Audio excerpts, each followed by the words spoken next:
Well,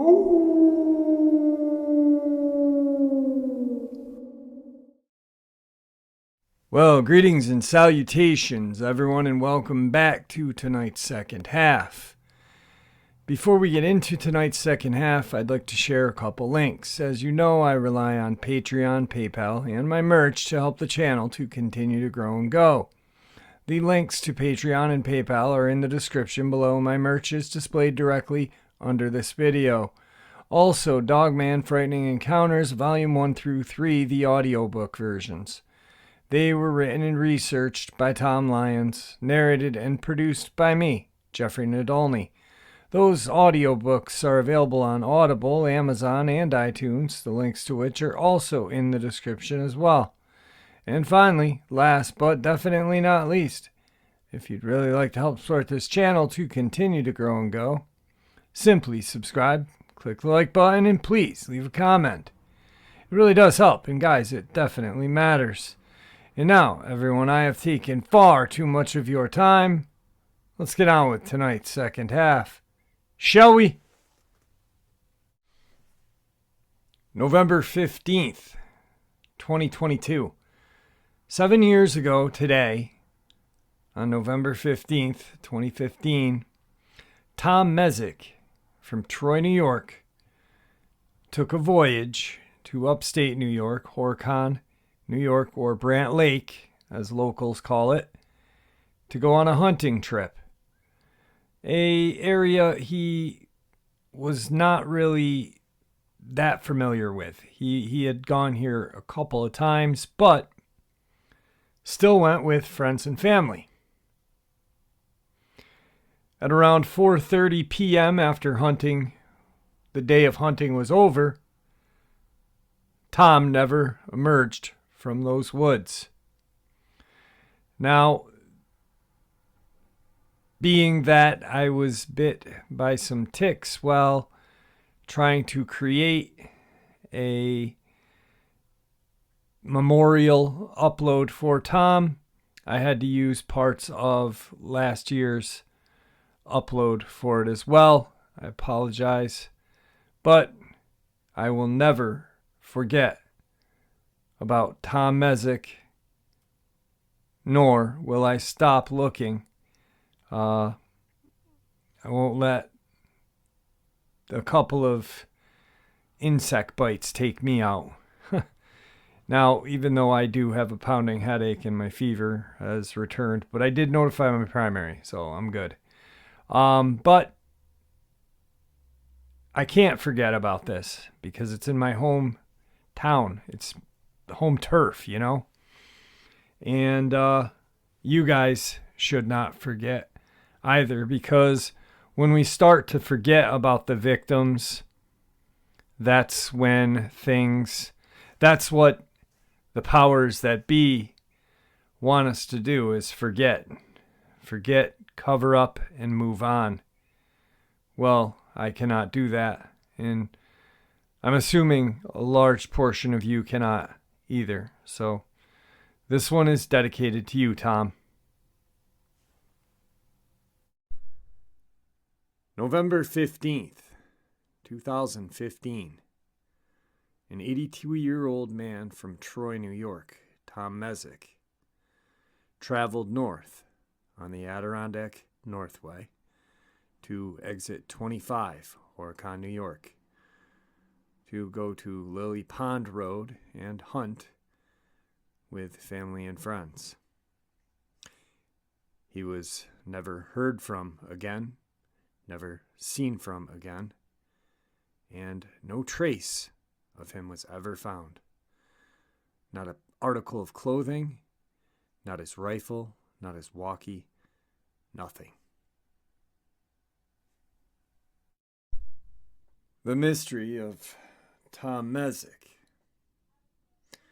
On November 15th, 2015, Thomas Messick Sr., age 82, an ex-paratrooper, walked into the woods south of Brant Lake in New York State to hunt for deer and was never seen again.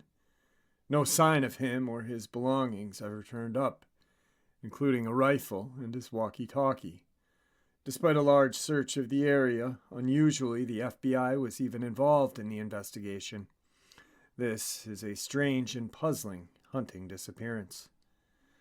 The trip to Lake George Wild Forest.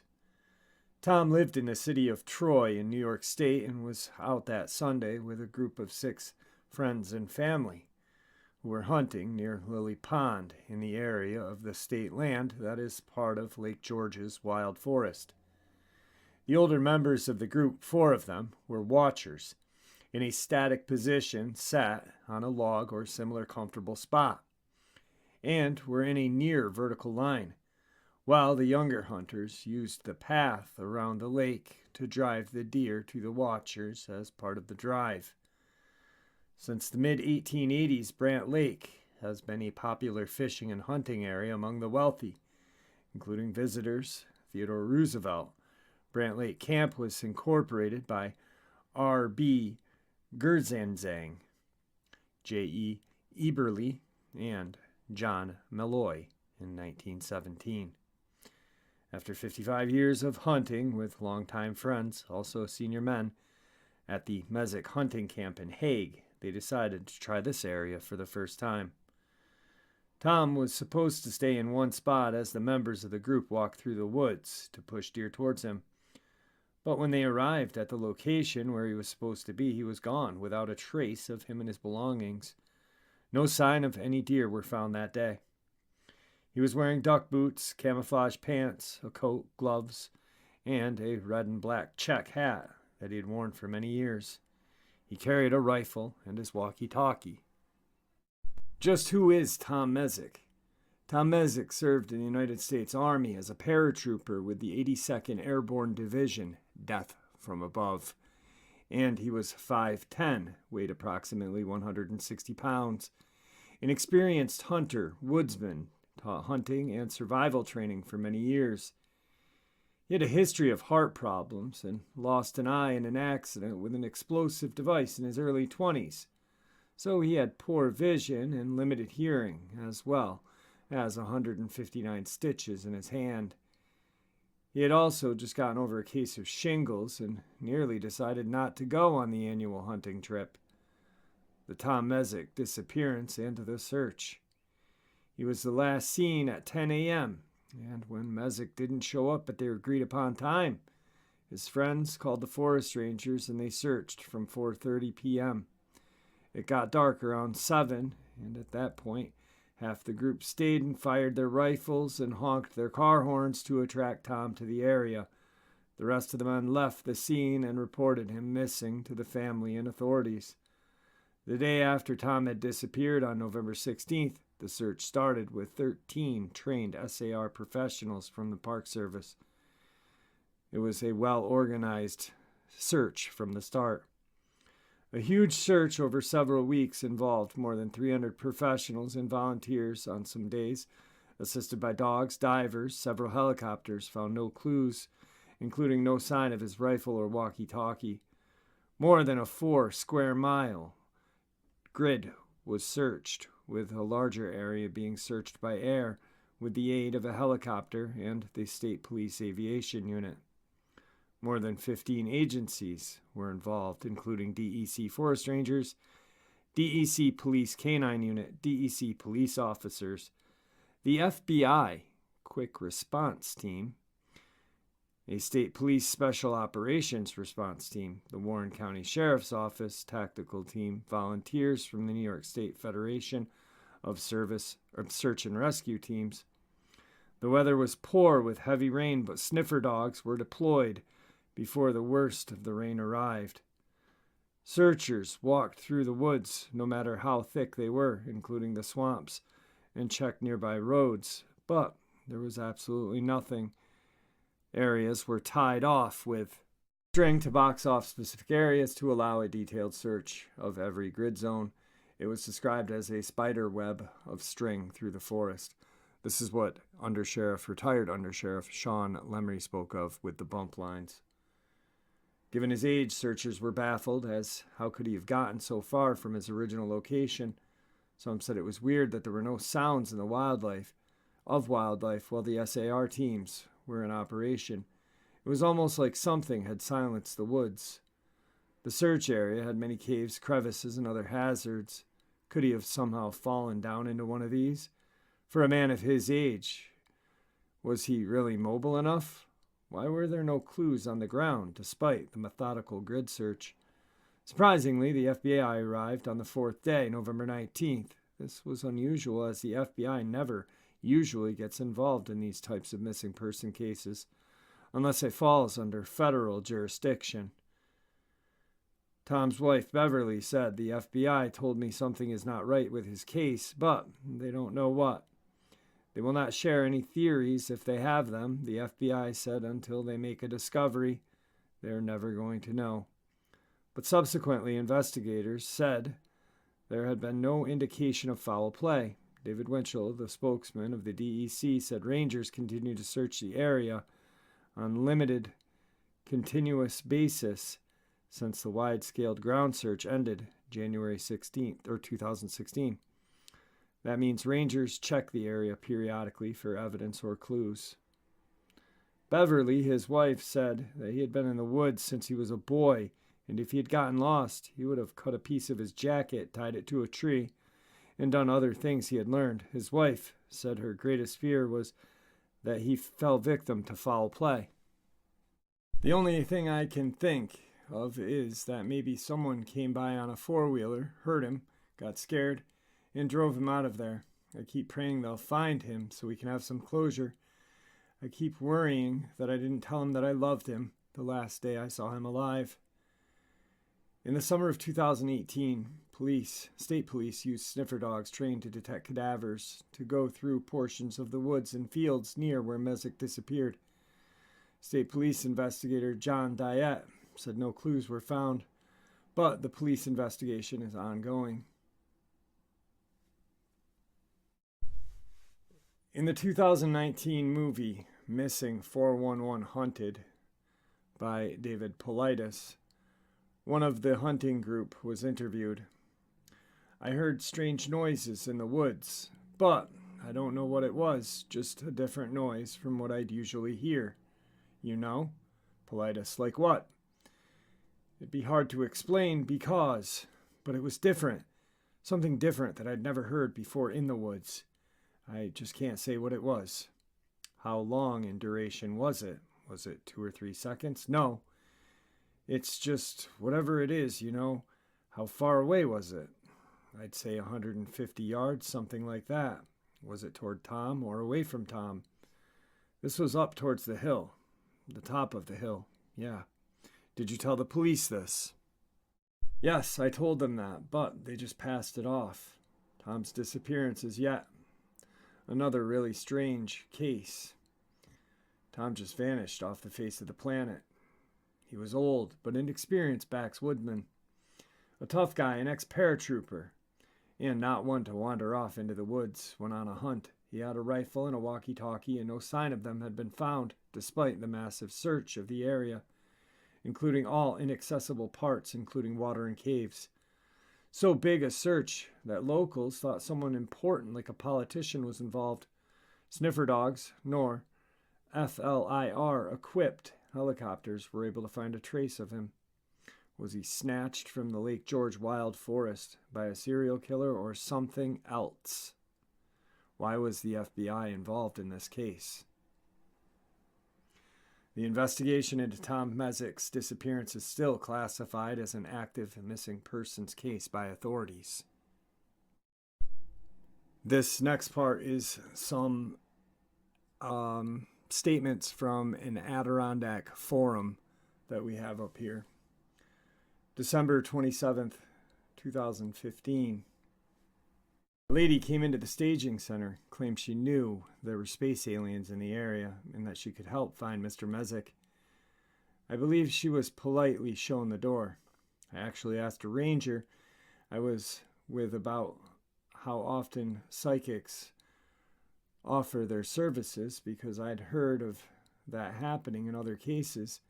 Occasionally, the family will hire one for a small fee, of course, not to be paid by the DEC or SAR operations.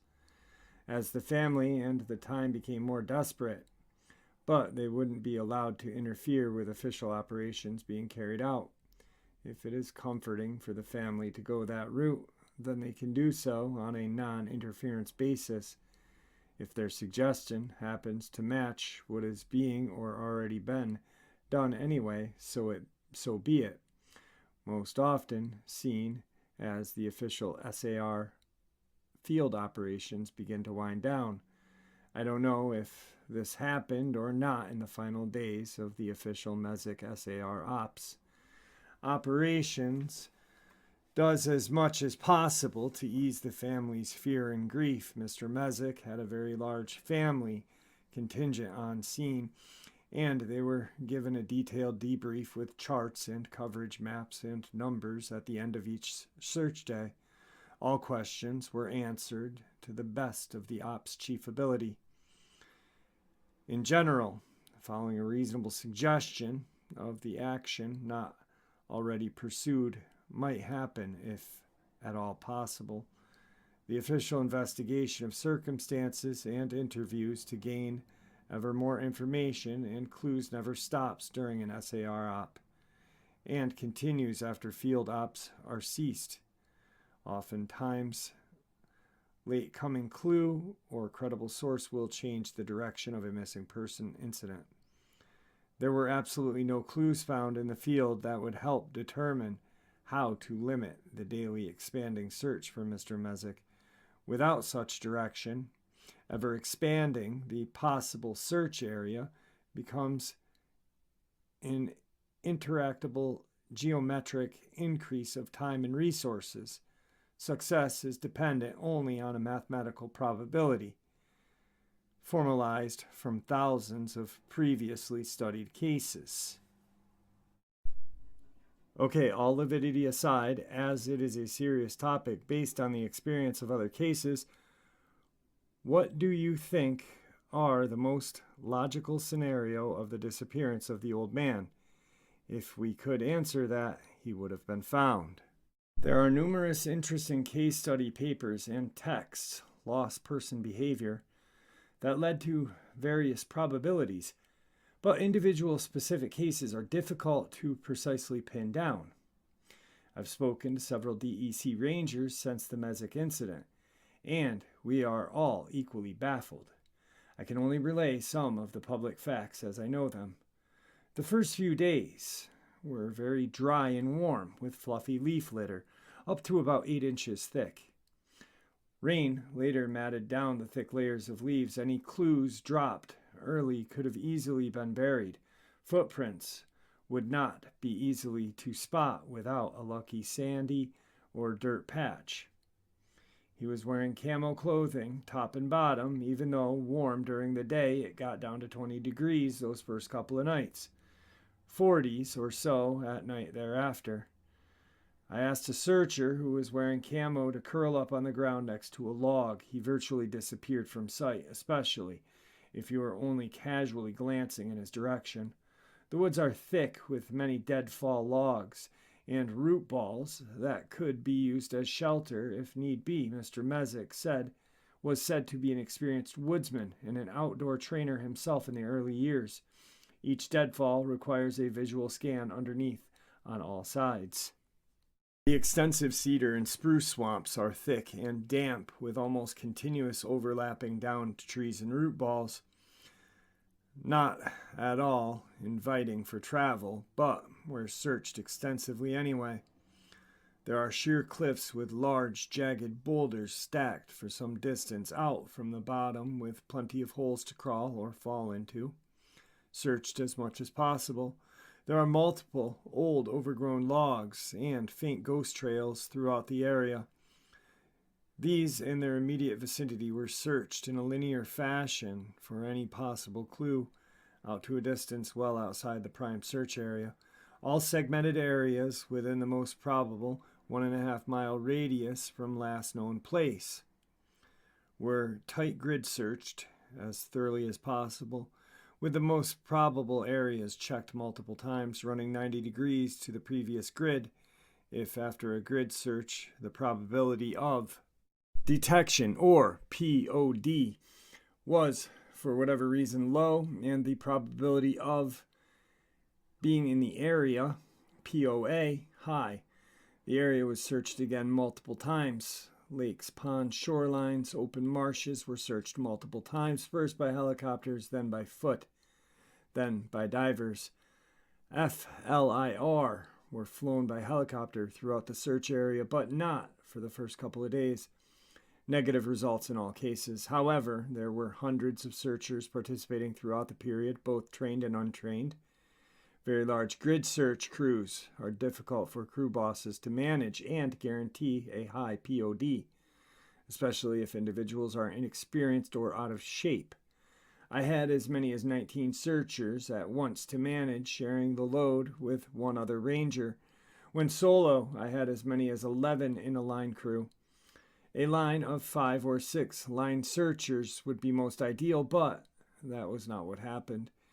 It takes only a couple of seconds for an inattentive line searcher to miss an important clue, especially in thick undergrowth or leaf litter. Mathematical probability models were used to update daily planning and operation search assignments, or the Bayesian search theory.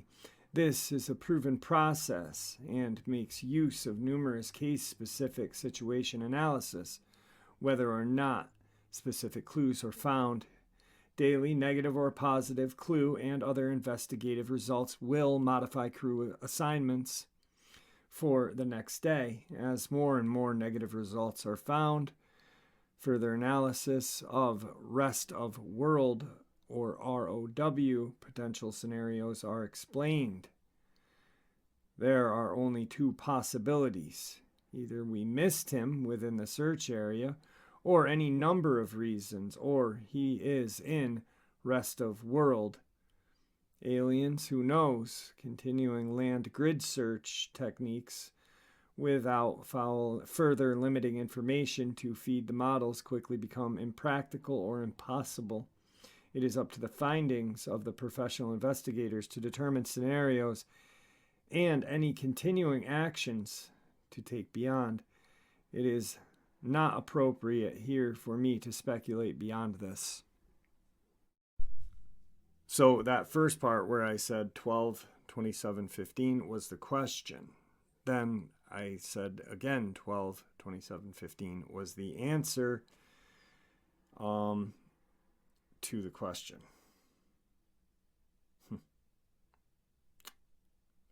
This is a baffling case. So on November 15th, 2015, Tom Messick, family and friends, traveled north on the Adirondack Northway, heading from Troy, New York to Horicon, New York, exit 25. I am on the Adirondack Northway right now. I am just past exit 24, so I will be coming up to Horicon very soon. It's a beautiful day in upstate New York. I couldn't ask for a better day to drive this trip. It's absolutely gorgeous. So we are now in Horicon, New York. This fire station is where the base of the operation was for the search for Tom Messick. This is where the Warren County Sheriff met, state police, SAR agents, and forest rangers, New York Rangers. This is where it all transpired. This right here is Brant Lake. Very beautiful area, Adirondacks.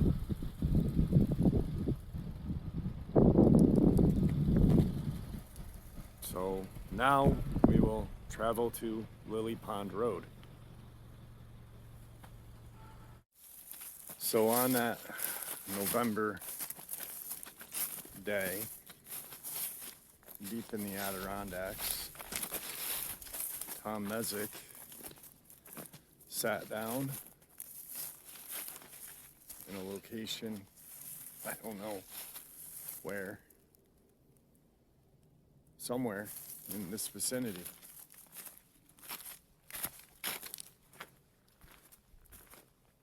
And was never seen again. Okay, so now I am deep in the woods in the Adirondacks.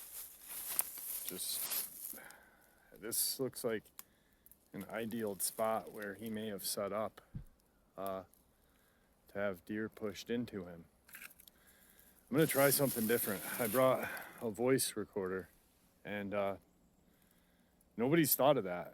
So I figured, hey, let's see how that goes. I've heard some movement out here. I hope it's not a hunter. That'd suck. So yeah, let's try this.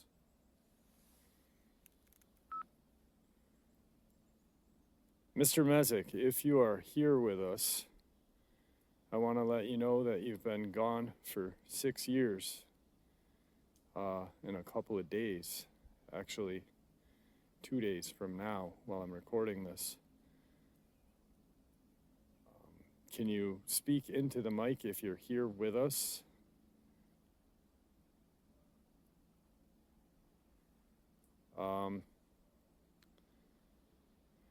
What happened?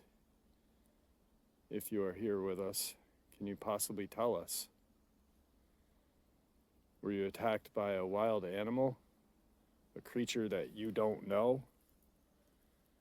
Human being?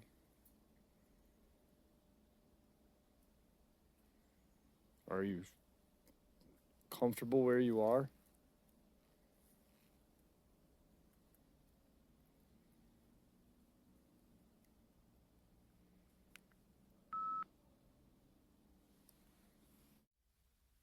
So now that I'm back to my car and I had ticks all over my leg, little nasty ticks. I want to listen to this footage or audio file that we got. So I don't know how great this will sound, but here goes.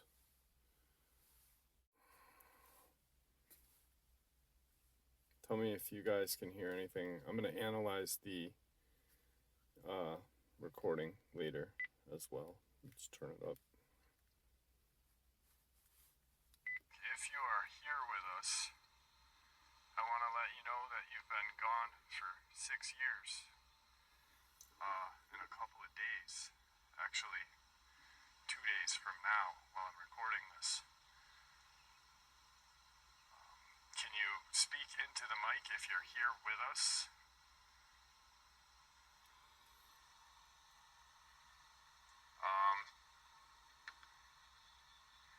What happened? If you are here with us, can you possibly tell us? Were you attacked by a wild animal? A creature that you don't know? Human being?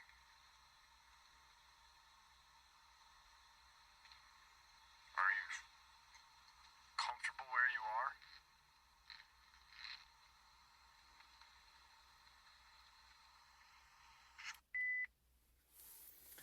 Like I said, I didn't expect it to work. I just know people haven't thought of it. And I've seen it work in haunted house or whatever places. I didn't anticipate it working because I don't know where he was sitting. And miles and miles of woods out here. I did see a couple of, I might have picked it up on camera, a couple of marked off bump line things. I don't know. I know that I was creeped out being out there. I was definitely not comfortable. And I've been in the woods a lot of times, and I never felt like that before. It was just a very eerie,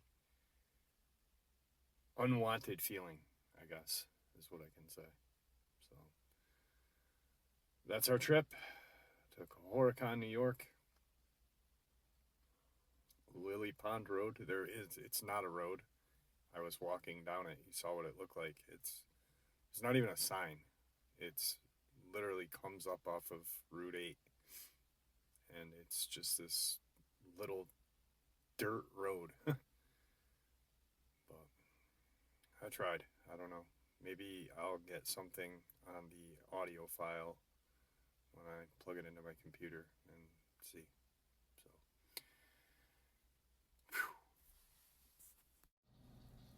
all right, guys. So I am in the Brant Lake Horicon region and traveling up to Lily Pond Road to check the region where Tom Messick disappeared.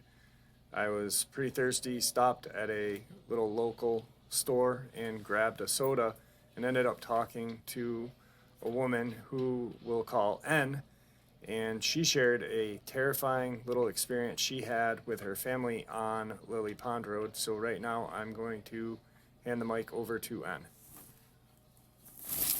We were hiking with our 3 children, and we saw a man coming towards, not towards us, but walking through, and he was wearing what appeared to be like a trench coat, all black, and he was pasty white, powdery white hair and face, but it didn't even seem like he was running, more of like a gliding kind of by us. He looked towards us, but just continued to go. It was very eerie feeling. And that was before the disappearance of Tom Messick. Yes, it was. Okay. All right. Thank you so much. All right. I have a local resident from the Horicon and Brant Lake region who was kind of involved in a little bit of the action down when Tom Messick disappeared. I'm going to refer to her as SN. How are you today? Great.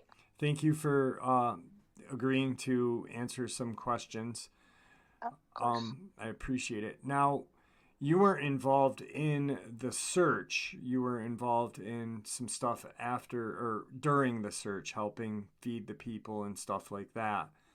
How was the kind of the atmosphere of people before, going into it and at the end of the day, coming out when Well, nothing like this has ever happened in this area that I know about. So everybody was very willing to help.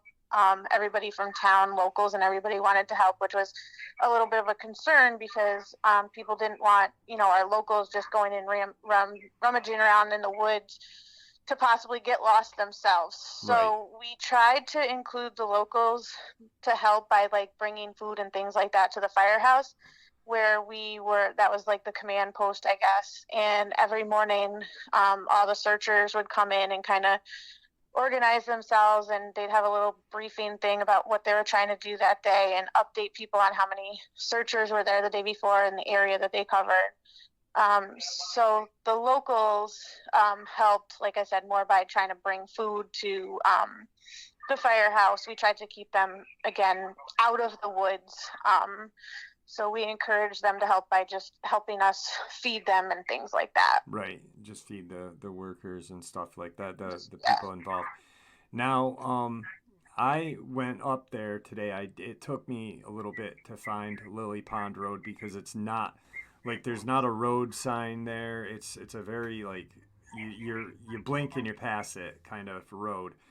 Um, there's not a lot of legend to it. It's a pond that's what, a mile and a half in, and Yes. people go fishing and stuff there. So it's is there a lot of hunters that go up there and hunt, or I believe so. So Lily Pond is located about a mile and a half off of Route 8, which is the main road. And obviously there's no boating or anything like that on it. So it is a very beautiful area where a lot of people do like to go just because it is so much off the beaten path. There's a road that you can drive on to get closer most of the year, but it is closed off in the wintertime and stuff like that. And since it is so secluded, people do love to go there.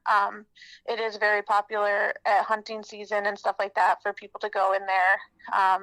And it's a nice place. Sometimes a lot of time during the summer, people actually park on Route 8 and hike the mile and a half into it, just to enjoy the scenery there. Okay. All right. So, like you said, this is something that and for a lot of people don't know, because my channel, people listen to it from all over the country and a couple of people worldwide.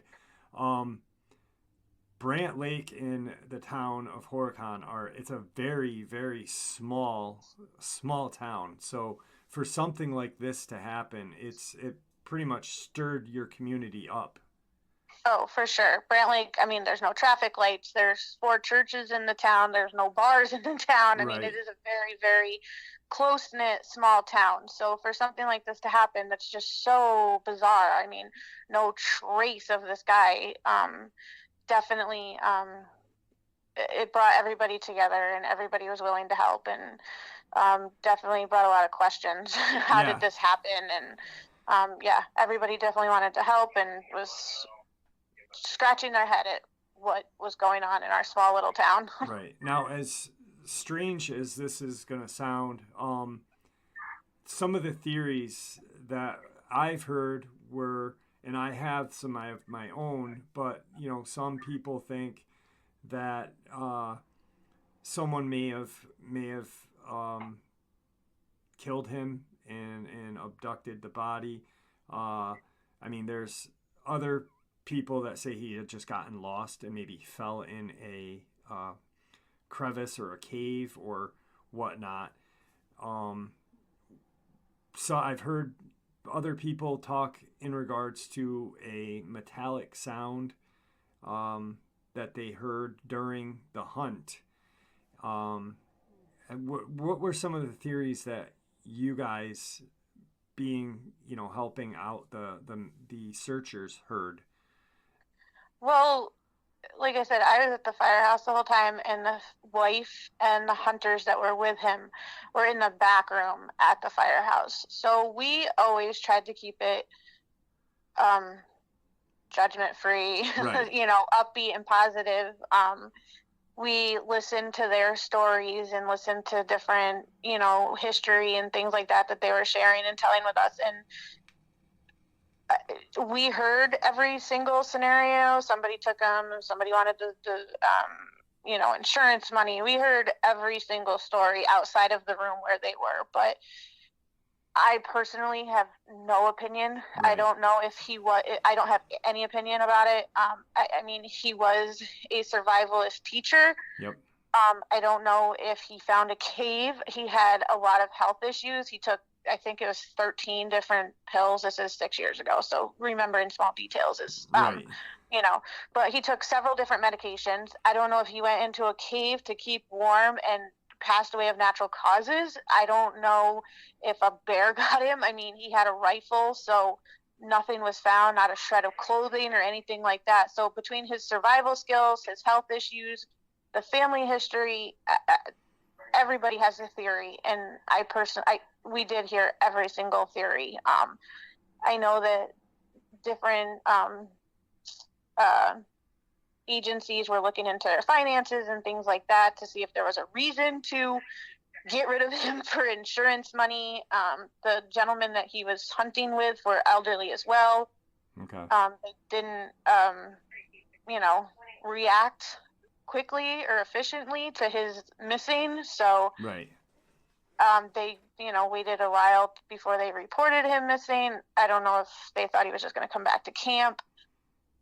It could be anything. Yeah. No, I agree. I've heard he was in Cancun on a vacation. He just ran away from town. So it could, I don't know. You're right. Everybody had a different theory. What I know, it's been 6 years, so this is probably going to be hard to remember.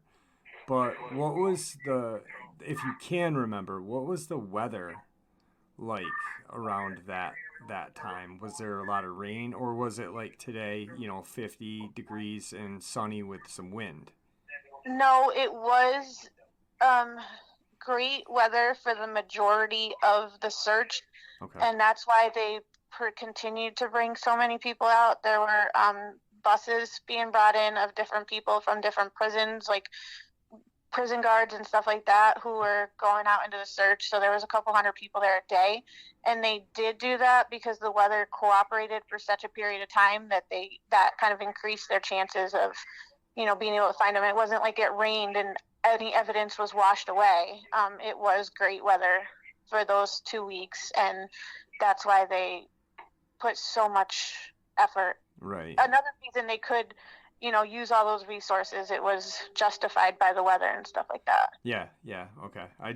Because I mean, I remember 6 years ago, but I don't remember the exact, how the weather was at that point. You would remember better because you'd be, remember. Yeah, every morning at 5:30 we were at the firehouse making coffee and donuts to give to all the searchers. We packed them lunches to send out with them. So yeah, I remember. All right.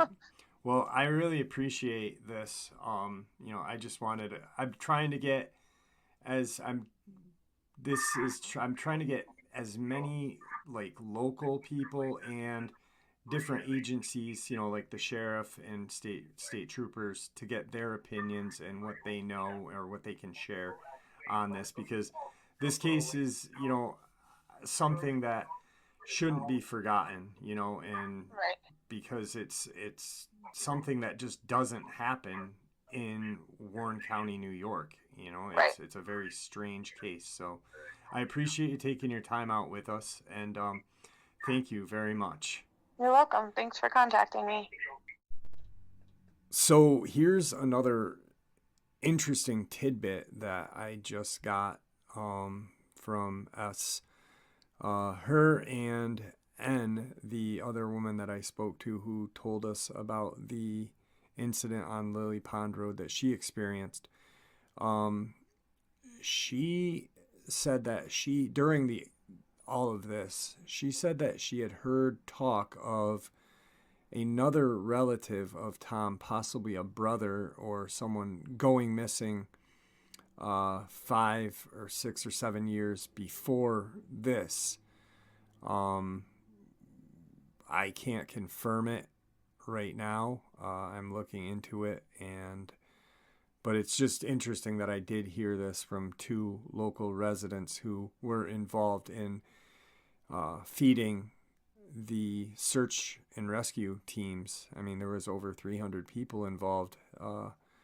Sheriff, state police, DEC, New York Rangers. They were having prison guards bust in.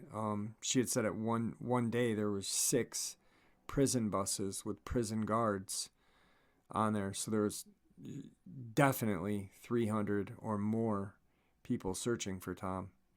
So. All right. So today I have retired Under Sheriff for Warren County, Sean Lemry, with me to discuss a few minutes of the Tom Messick case. Sean, how are you today? I'm well, thank you. Thank you for taking some time out of your day to share some information and your thoughts on this tragic case. We're coming up on 6 years of this mystery. When you first were notified about the missing hunter, was it day one, or how far into the search was it? I believe our agency was notified on day 1, and we had some officers go up to assist. I believe it was a day or 2 later when we became much more involved with sending larger teams of people up to assist with the search for Tom Messick. Okay. Now, I mean, being from this area, I've looked at the pictures of the Warren County Sheriff's search and rescue team that was involved, and it's not just these guys look like hardcore guys. So it's not just like regular office people. These guys were really knew the area, it seemed. You guys were assisted by other SAR agents there and state police. So there was roughly, 300 different people from different agencies involved, correct? I believe there was somewhere around 300. It could have even been more. The other agencies brought in people as they saw fit to assist with the search for Tom Messick. Right. Now, the crazy thing about this is not a normal thing to happen in our area. People do go missing, but they're usually found. Whether dead or alive, they're usually found, especially within 6 years. There's been no article of any clothing or anything found of him, right? To the best of my knowledge, as I did retire 2 years ago, I'm not aware that any additional articles of clothing or anything that he had that day has ever been found. Okay. And I was reading somewhere that it's still an active case. The state troopers went up in 2019 with some, I guess, cadaver dogs or something like that, doing a little investigation up there still. So it's still an ongoing case. Do you see it being an ongoing case for forever, or is there a time when you kind of it pitters out and you've got to stop? The case would remain open until there's some sort of a closure to it. Okay. I guess the last couple of questions I want to ask is, now being from this region, there are caves, there are little mines, iron ore mines and stuff like that around the area. What were some of the theories that had come out of everyone's mouths about this? I don't think there was any one dominant theory. The thought was that you have a gentleman who's in his early 80s who has, I think he had limited vision, yep. Some other health issues. That the thought was that the area or the distance he could travel would not necessarily be a great distance from where he was last seen. Right. But yet the search not only covered the area where he was last seen or last supposed to be, but covered a large geographical area. The New York State Rangers coordinated all these search grids. And from what I would see at the end of the day, they would download the GPS data, and you could actually see the grid lines as the different search groups or teams would walk these bump lines and search a particular area. And it was very evident to me that the area was very well covered. Some of the areas may have been searched 2 or 3 times by simply crisscrossing them in different directions. Right. Yeah. So I mean, it's almost like, I think it was a 5-mile grid or something like that. Almost every square inch of that little area was combed. Like you said, he was older, limited ability to walk very far, especially in a terrain like that. He had one eye. I believe he had lost it in service or something like that. So he's not going to just get up from where he was sitting and run around and not be found. The crazy thing to me is he was one of the older guys, and the younger guys were kind of pushing the deer towards the older guys. They weren't that far from each other. I guess they were sat like 100 yards apart. And so with the grid pattern, like you said, and these guys being set up before he had disappeared, it doesn't seem like he just almost vanished into thin air. It's strange. I mean, have you ever heard of a case like this prior to that? I believe there's been other cases of people going missing. I don't specifically recall a hunter case within Warren County where the hunter went missing and he was not found or Right. somehow recovered at some point. Right. Yeah. I mean, I growing up here, I've never heard of such a baffling case with so many different agencies working, I mean, hand in hand pretty much on one mission to find this poor guy. Very strange. I really appreciate you taking some time out of your day. I know you're a busy guy, to share your little bit of information with us. Means a lot to me. So thank you. You're very welcome. I'm glad you reached out. I appreciate it, and have yourself a wonderful day. You too. Take care. All right. Thank you. Bye-bye. Bye. All right, guys. Today I have Lieutenant Smith with us from the Warren County Sheriff's Department. Thank you, Lieutenant, for reaching out to me and taking some time to discuss the Tom Messick case. Sure thing. Now, you were there at the case. Warren County Sheriff's did not run the investigation, correct? That's correct. We were just, part of our agency was tasked with helping in the physical search for Mr. Messick. Okay. Were you hands-on that case? Were you in the woods looking yourself? Yes, I was. Okay. Yes. What was the atmosphere like? Were you there on day one, or was it day two when you guys went on? I think we were day 2 or 3 even. I couldn't be 100% sure, but it was fairly early on. There were a great number of searchers, anywhere from our agency to state DC to Department of Corrections, volunteers in the community, fire department members. There were hundreds of searchers that would meet each morning at the firehouse in Horicon and coordinate with the team leader, who was a forest ranger for each group that performed the search. And from there, we would go up into the Lily Pond area and search our assigned areas. Okay. Now, were you guys hopeful?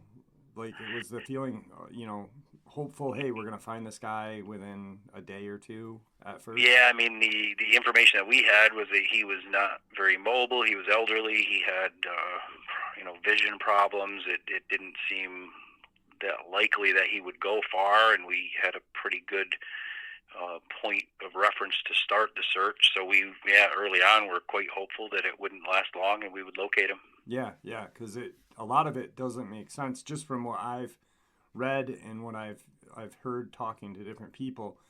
It was like a 5 mile square radius, and you guys had bump lines, so a lot of that area was covered sometimes 2 or 3 times.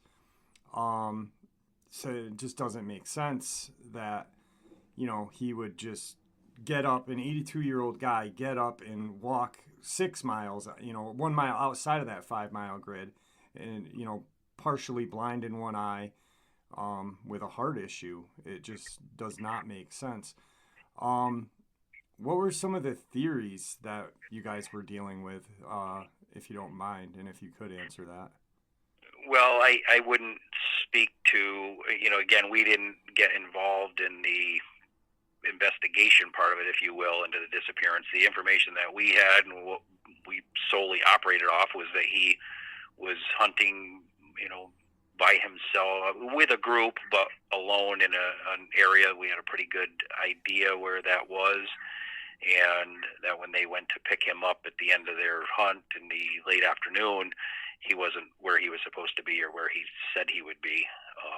So beyond that, I mean, we've heard that people can do strange things when they're lost or injured, and from burying themselves in a pile of brush or under leaves to walking across paved highways. I mean, people do crazy things, so Right. Who knows? Yeah, especially at 82, mentally being lost, you could have like some sort of lapse of whatever judgment, and Sure. so that's understandable. All right. So out of the agencies, you guys worked hand in hand.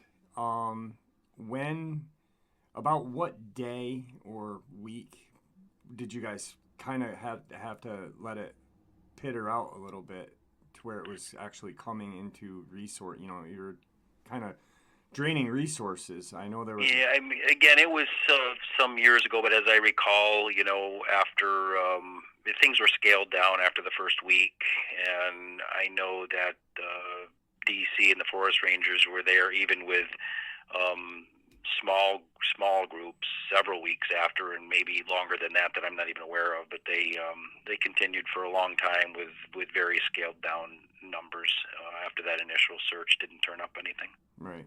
Okay.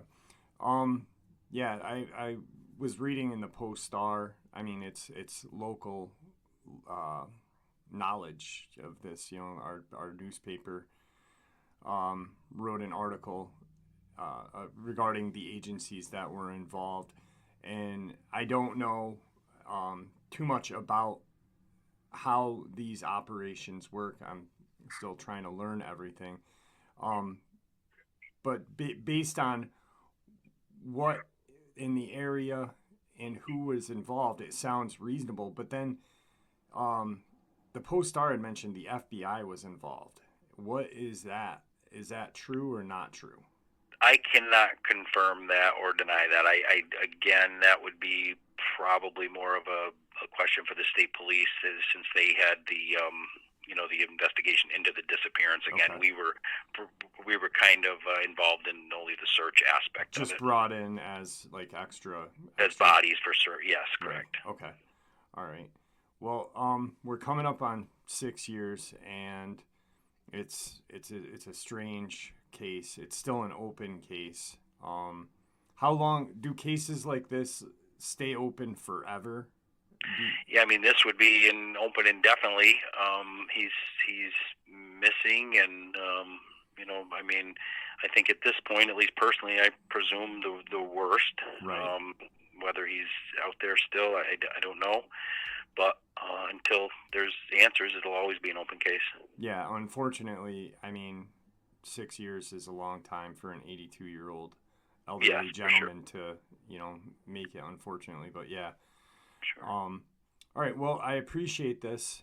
Do me a favor, please don't hang up. There's a couple questions I'd like to ask just after okay. I end the interview. So I appreciate you taking your time out of your day. I know you're super busy with everything, and I just appreciate everything you guys do for our community. Oh, I appreciate it. Thank you. All right. Thank you. Yep.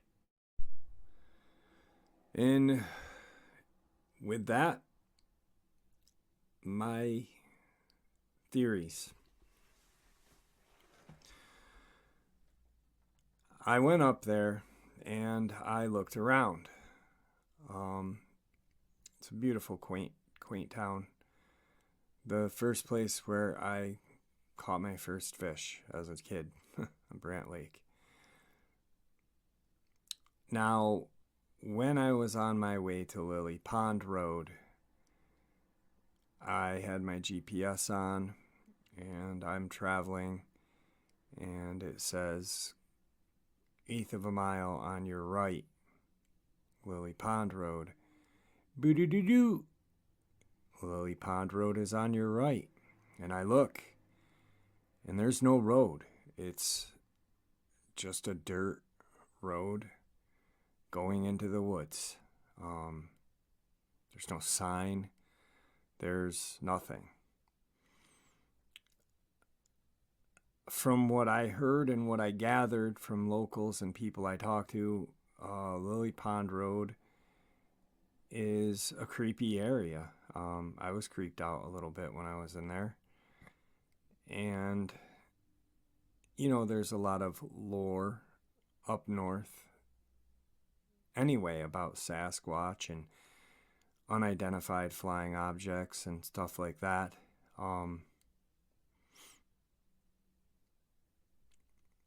It's a very, very eerie place, I can tell you that much.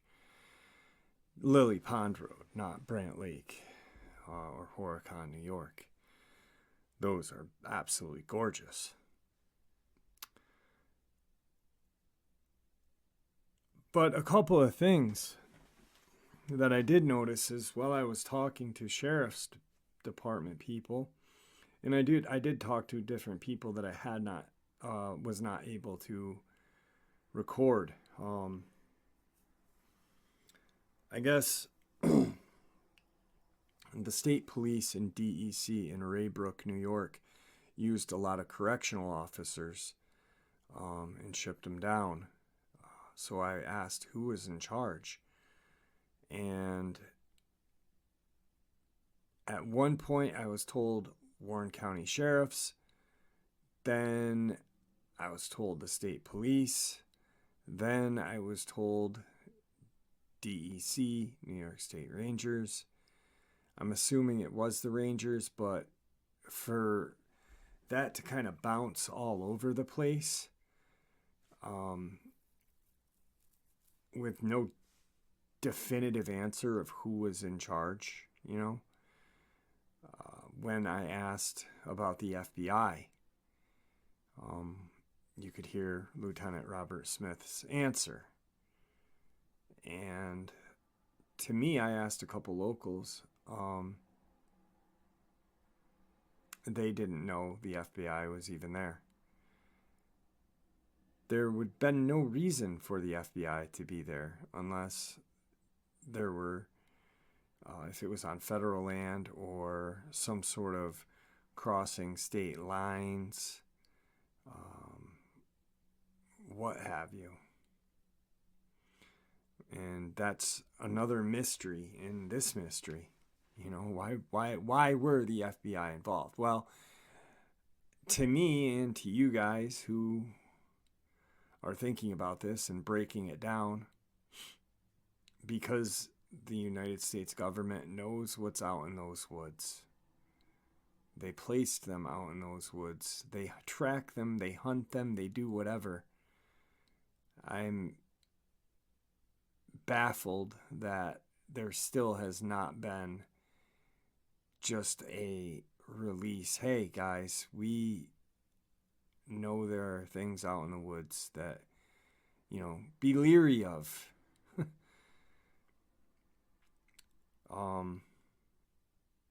This case is just baffling to me. And I really, really wanted to get more answers than I got, but it was almost like when I talked to the people in charge or people participating that I got the runaround,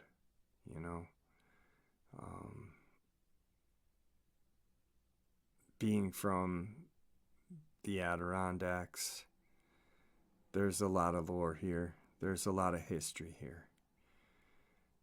For those of you who don't know, Last of the Mohegans happened in Lake George, New York. It was written by James Fenimore Cooper, who wrote it in Glens Falls, New York, where I live. And very historic area, but a lot of mysteries. Like I said in the intro, this upload is dedicated to Thomas Messick and his family. Tom, you will never be forgotten as long as I have a platform to share your disappearance and talk about who you were.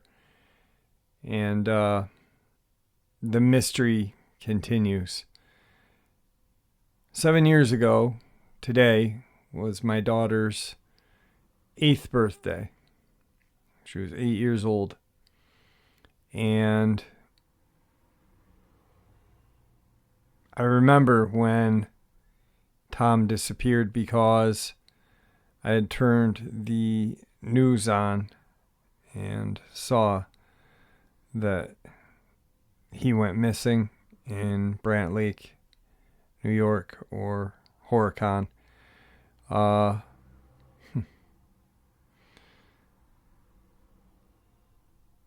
It's a strange case, and I will never forget you, my friend. So, with that, my friends, thank you. Please stay safe if you're going venturing into the woods, and may the Great Spirit watch over us all, and may He guide us down that path that we call life.